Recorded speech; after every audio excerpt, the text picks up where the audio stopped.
আচ্ছা, আমার মতো কাদের কাদের ফুল ভীষণ পছন্দ একটু বলো তো? আমার তো ফুল ভীষণই পছন্দ।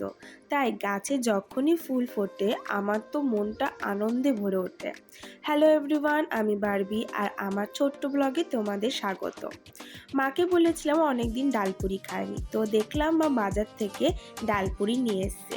তার সাথে বকফুলও নিয়ে এসছে, কারণ আমার বকফুল ভাজা খেতে ভীষণই ভাল লাগে। আর সকালবেলায় একটু হাতের নেল পালিশটাও পরে নিয়েছিলাম। কেমন লাগছে একটু জানিও তো, নেল পালিশের কালারটা আমার হাতে মানাচ্ছে কিনা। আর সকালবেলা একটু বেড়াবার প্ল্যান ছিল আমার দিদিভাই রশনি, তো সেখানে গিয়ে আমি কিনে নিয়েছিলাম অরুণ আইসক্রিম।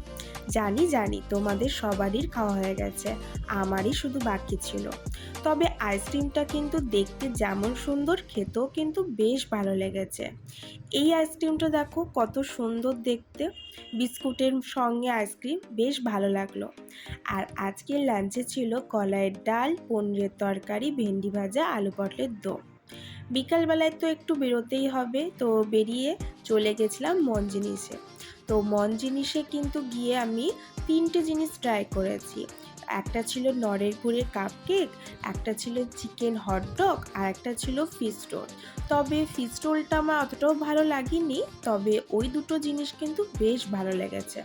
দিনটাই কিন্তু আজকে আমার বেশ মিষ্টি মিষ্টি গেল। সকাল থেকে মিষ্টি জাতীয় জিনিস কিন্তু খেয়েই গেলাম, শেষও কিন্তু আমি আইসক্রিম খেয়েই থামলাম। তো চলো, আজকের ব্লগটা কিন্তু এখানেই শেষ করছি, আবার দেখা হবে, বাই বাই।